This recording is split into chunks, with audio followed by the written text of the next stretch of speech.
speaker. Her name is Carmen Miranda. Carmen, may we have you up on stage, please? Carmen Miranda is from Goa, and she's joined us today to discuss about what's happening in the world, especially in the environmental and the ecological space. Carmen is a firebrand activist who's actually taken the entire issue of illegal mining which is happening in Goa, thanks to companies like Vedanta, Cesa Goa, and several other companies, including people who were in power till very recently. And she's taken this entire fight and made it into a global issue. So the only reason the illegal mining of Goa has actually become a global outcry today is because of this lady, Carmen Miranda. Yeah. So, I'll hand you over to Carmen.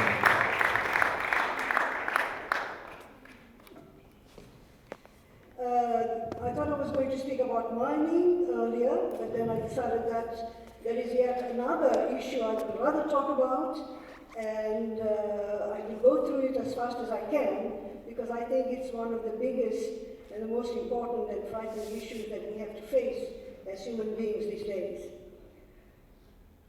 If astronomers, searching the skies with their potent telescopes, had warned that the planet Earth was in a collision course with a massive meteorite, governments worldwide would immediately take action.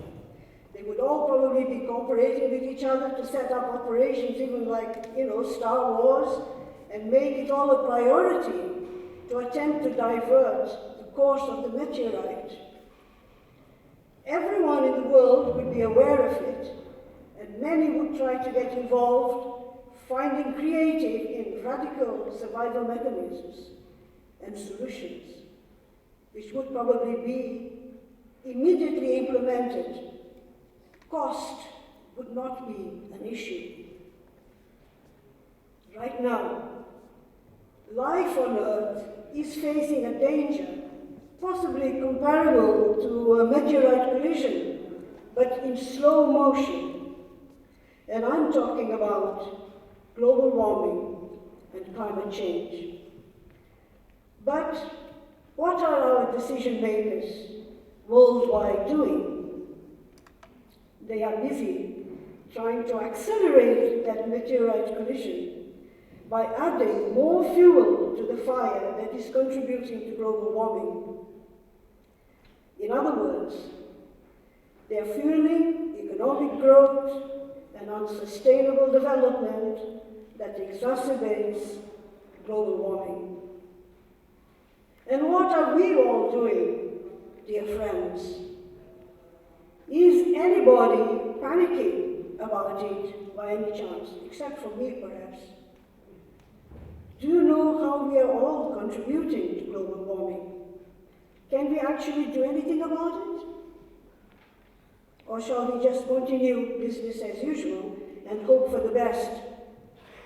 Or shall we wait for the worst to hit us hard and then react? Our modern way of life and population expansion make unsustainable demands on finite natural resources. And by the way, I'm talking about the entire planet Earth. I'm not just talking about India, I'm talking about the world. Economic growth and the newfound prosperity adds to those demands by creating new needs and ever-growing demands. The demand for food is growing, the demand for water is growing, the demand for energy is growing, the demand for transport is growing, the demand for space, for human habitat is growing. The urbanization process is expanding fast. We are already stretched to breaking point in many respects. With a growing number of megacities, with millions of inhabitants continuing to expand, and growing number of needs that come with it, producing ever-increasing greenhouse gases, garbage, pollution of all kinds, and continuing to make unparalleled demands on natural resources. That is what's happening in planet Earth at the moment.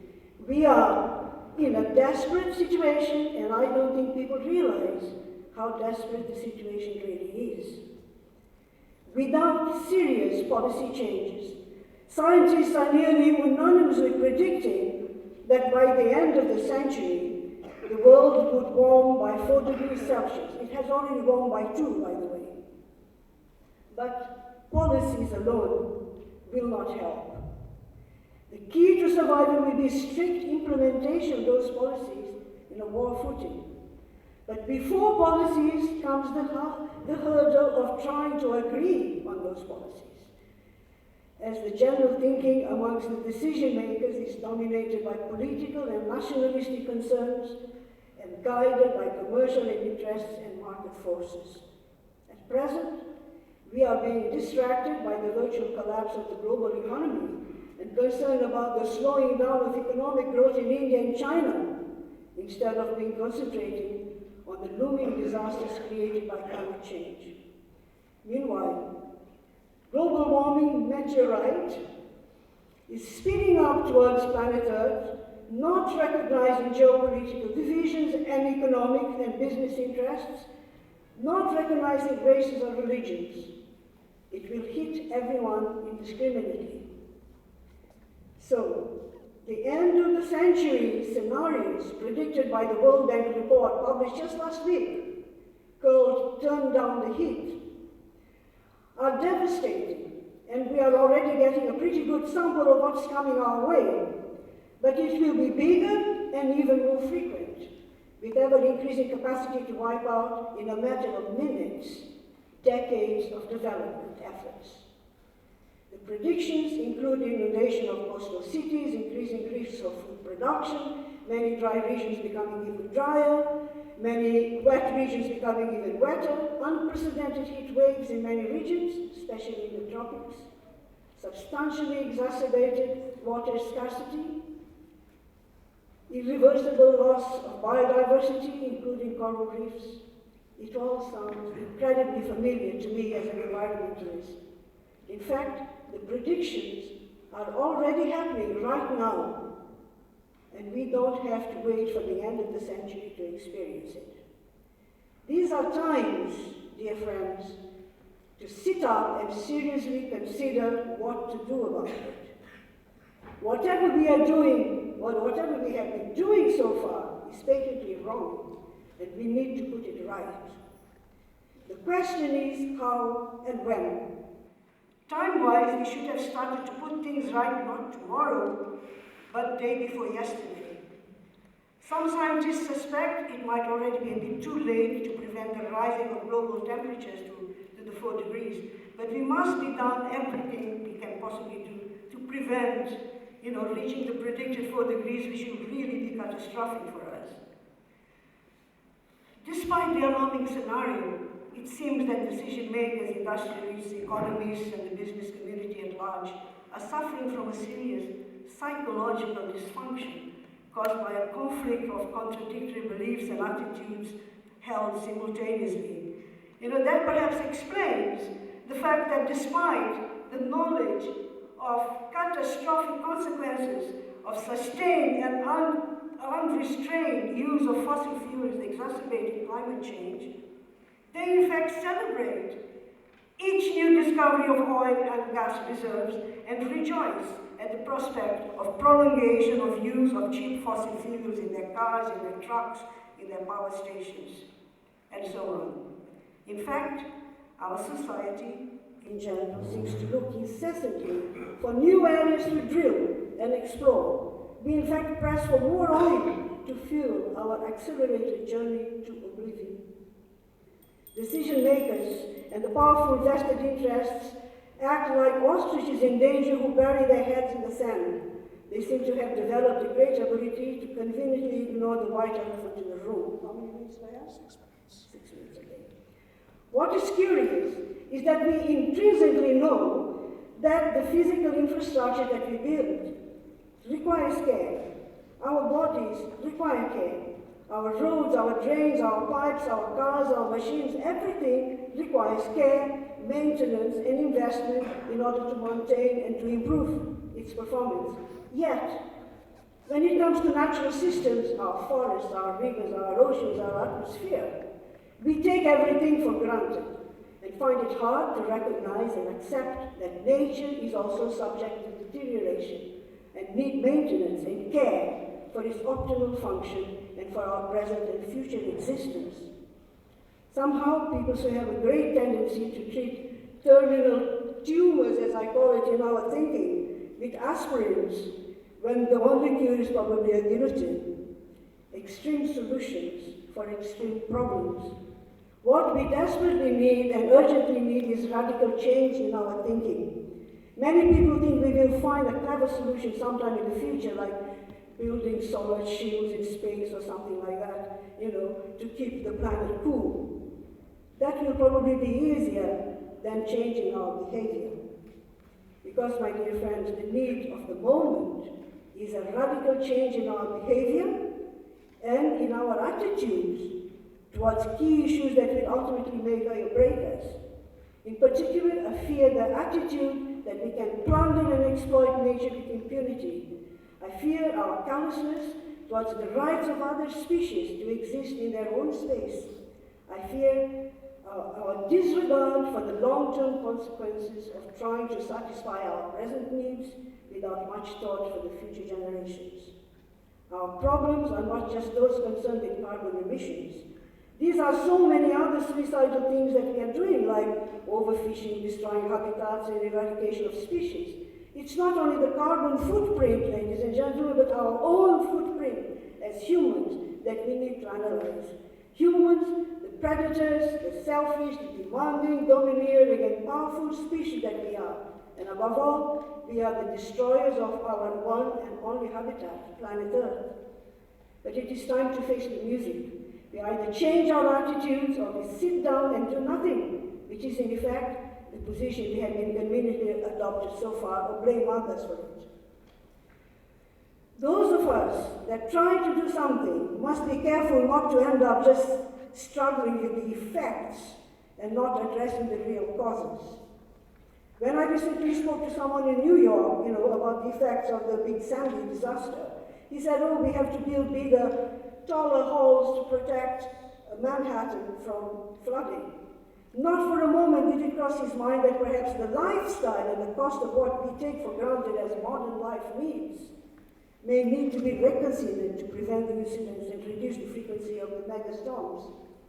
Mitigation alone is not enough, as the mitigation itself will be you will need more and more and bigger mitigation programs.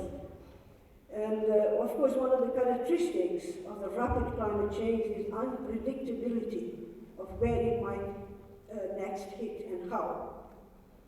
I think it would be advisable for us to take a moment and think about why are things deteriorating instead of improving. When are we going to stop and think enough? Have we simply forgotten the concept of the word enough? What will be the future for our children and grandchildren if we don't use the concept more frequently when dealing with our needs? Tomorrow actually, world leaders of 200 countries are meeting in Doha to negotiate curbing greenhouse gas emissions and extending the Kyoto Protocol, just as the findings of the World Bank report on climate change points out that the poor and the developing world, which of course includes the Indian subcontinent, will suffer most. I'm not sure about it, given the havoc Sandy created in the richest country in the world. The only way to avoid catastrophe is to break the business-as-usual pattern of production and consumption. But how can we do that if the production and consumption fuel the so-called economic growth? Perhaps this is not the time to spend our energies and resources and brains to explore other planets when our own planet is facing such a serious crisis. Instead of improving life on Earth, we need to dare search for a substitute to the sacrosanct economic system and growth models dominating the global economy. Instead of improving life on Earth, for the majority, this dominating system has been responsible for the state of affairs we find ourselves in. With this system, we will continue to go around in ever-decreasing circles until we realize, a bit too late perhaps, that the planet's resources are limited and cannot cope for much longer with the plunder and destruction culture the economic model promotes. We need a global response equal to the scale of the climate problems we are facing, a response that challenges the prevailing concepts of development, a response that puts us on a new path of climate-smart development, and a response that will lead to a shared prosperity without growth. Bottom line, for me, is that the swelling numbers are becoming more and more needy of resources as they become more prosperous. There is no doubt that we indeed got to this state of affairs through our cleverness and our inventiveness. But that cleverness and inventiveness are now the sources of all the global problems we face today. And those problems are only going to intensify as our numbers continue to grow. These are issues we cannot avoid facing any longer. These are issues that need to be debated at all levels of society, as each one of us has an important role to play, an important contribution to make, as well as a duty and responsibility to right every wrong. Thank you. Thank you, Carmen. Can we have a microphone, please? Any questions for Carmen, please? You heard some very deep insights on the entire issue of global warming and climate change. Any questions from the floor?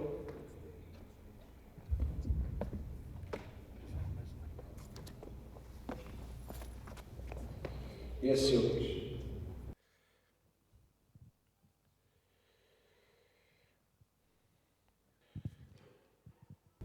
Hi ma'am, this is Yogesh. I want to take the offline question which we were discussing at the lunch. To take this order that we were having that changes happen in gradient, and you quoted that we need to give a shout.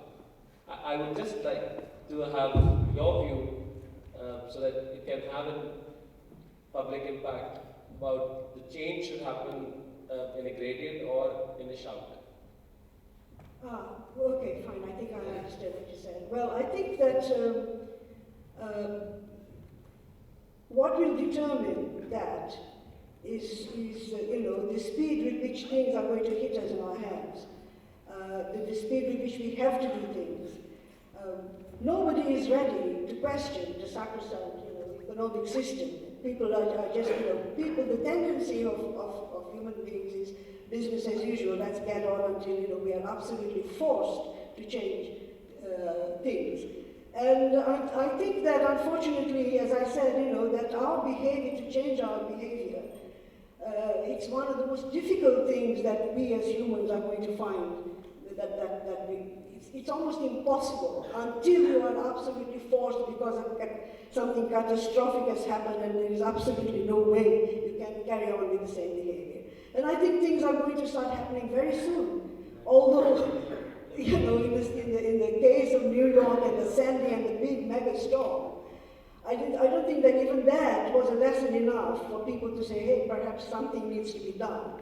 They will just, the kind of solutions they will come up is bigger walls and not change your behavior.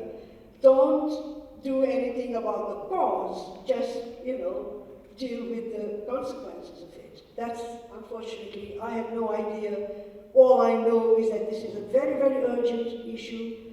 The things that I have been coming across recently, just, 2 months ago in London, I've been aware of this and very concerned about this for a long time, but 2 months ago, some of the stuff I came across and scientists I heard, I am literally panicking about it, because I don't think we got much time left, and nobody seems to be ready or even, slightest aware of the seriousness of the situation.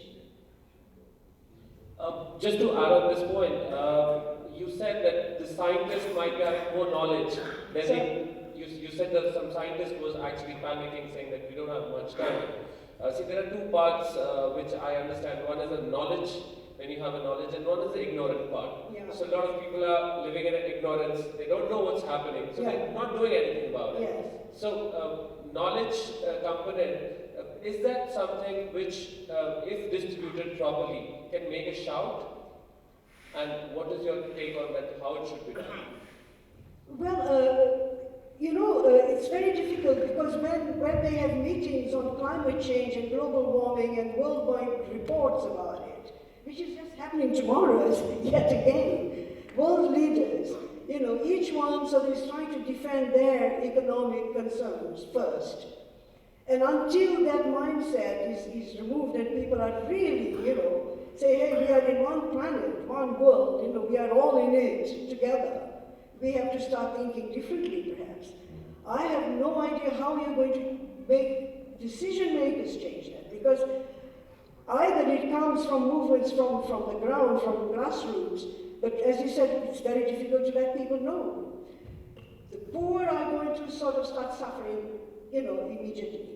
I know that a lot of farmers are already suffering here. They are suffering everywhere in the world.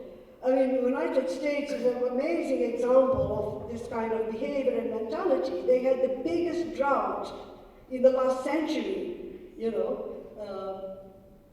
food grains, has gone really down. They had the biggest heat waves for a century. Now they have this mega storm, and then they got snow, and they got all kinds of things that literally hitting them in the head, and they still haven't quite got it. I don't know. But if these kind of things are going to start happening in our country, the devastation is going to be huge, and a tremendous loss of life, because at least in this storm in America, not so many people died, but it was mostly buildings and trees and electricity, that kind of things. Here, we are going to have a tremendous loss of life, something like that, because our infrastructures are not good enough, to take that kind of impact. And things are happening, from the slow process, as I said, the slow impact of this collision is, for example, what is already happening to agriculture.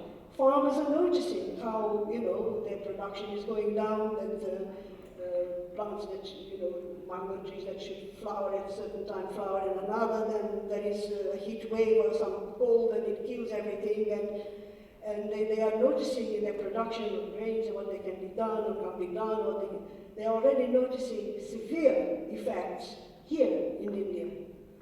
I say that because I have talked to a few of them and learned this from them firsthand. Decision makers think business, economic growth, factories, blah, blah, blah, how that reaches the ground, everybody knows that it doesn't. Doesn't reach the ground level with the speed it should. That's why I said, do we dare take on the challenge of questioning this economic system that rules the world? We are just using the same economic system that's proved, a disaster. Right now in the whole world, America is in its knees, the whole Europe is in its knees, it's just not working. And yet we insist, in just going on the same pathway and see where it's going to take us. I don't think it's going to take us very far. Yes, thank you, Carmen. Yes, it's human greed and hubris which is actually taking us down. But nobody realizes that, because everybody's talking shareholder value. We're talking paper money, wealth creation. That's what they're going to talk in the World Economic Forum, which is happening very soon. Because over there, they open the bubblies. The recession has not hit that. But the recession will hit when they need to do something for environment and society. Because CSR is lip service. Right?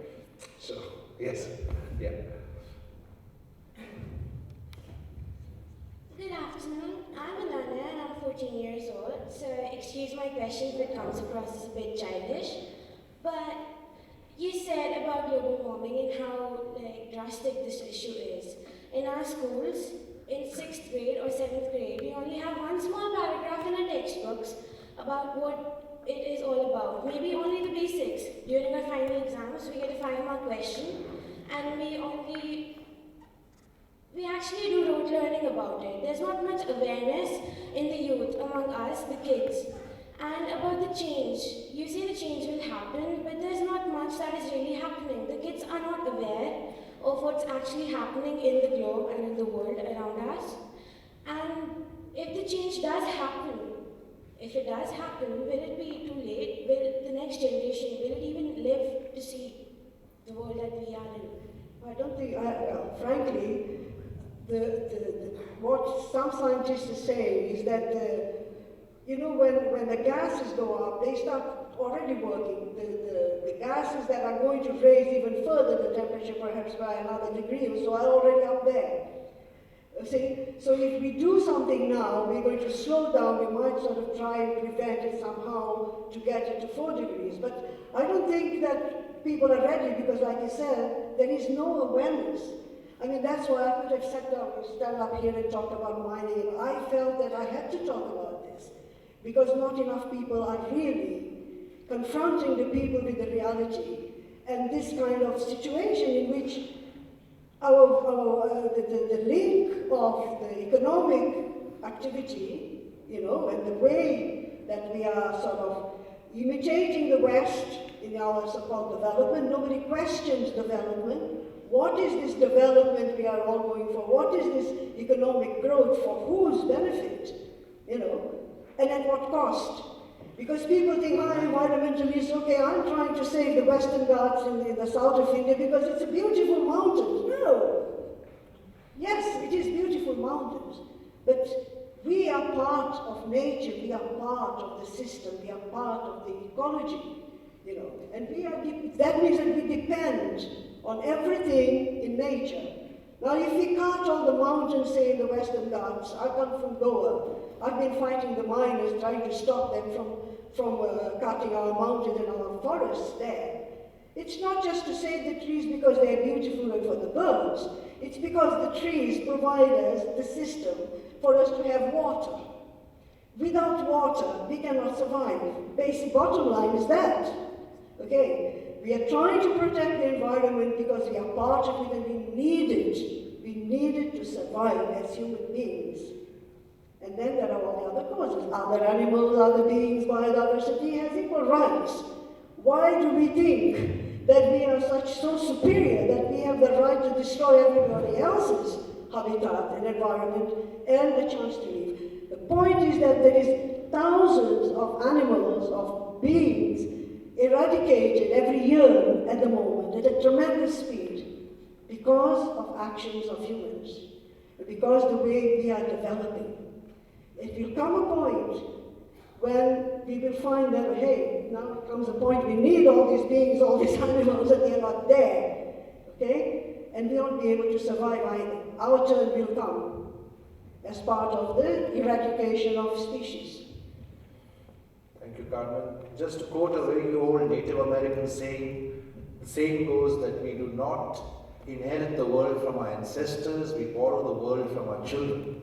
But most industrialists, I don't know what they have up there. The reason being that they keep talking about paper money and wealth creation while they're destroying natural wealth, right? Water is the basic currency of life. And there are various states in India which have no water. There are various states in the United States of America which have no potable water, which have no water which they can bathe in. But industry is not listening because we'll keep doing the World Economic Forums and fancy 5-star hotels and discuss issues which are not really relevant. What to do? Yes, you're absolutely right. I mean, our education system itself doesn't pay attention to this. I mean, I always talk about how Bhagat Singh, Sukhdev, Rajguru and Chandrasekhar Azad have been reduced to a paragraph in the history books. We don't even learn about our real heroes. So how can the next generation become responsible? It's a question, yeah. I think we'll have to take this offline, but yes, you want to make an observation or is it a question? Maybe have the microphone there, please. Oh, no? Yes. Is there time? Yeah, sure. Okay, I think 1 minute. I just want to look at the positive side because there is something that we can do ourselves because, there are things that other people do. But like, I do workshop for the high school student and then I teach them just to throw the garbage in the garbage bin. Or if you see a garbage, you pick them up. And it really helps because if you take a train throughout India, some part of India, you see the garbage is actually clogging up the rivers and everything. But that's the one thing, small thing that we can do. to put the garbage in the garbage bin. If you have a garbage, see a garbage bin around, put them in the garbage bin or something like that. And we were taught like you burn some garbage, the garbage that you can burn, like paper or grass or things like that. So those are the things that we can do. And another thing that we can do, small thing, but if we start with me, you, and then your sister, your brother, your father, or your mother, is to save water as much as you can. You know, like you can take 1 scoop instead of 3 scoops of water. So that way, then you teach your brother, and teach your mates, you teach your driver. So those are the things that we can do to help, I think. Thank you so much. In fact, that is exactly what Right Every Wrong started and focused on. I'm happy to inform you that individual social responsibility is something that we started promoting rather than corporate social responsibility. Because the basic thinking was, how can any government or any corporate be responsible when the individuals working there are not responsible? Yeah. So thank you so much for those insights. Thank you, Carmen. Small certificate for you.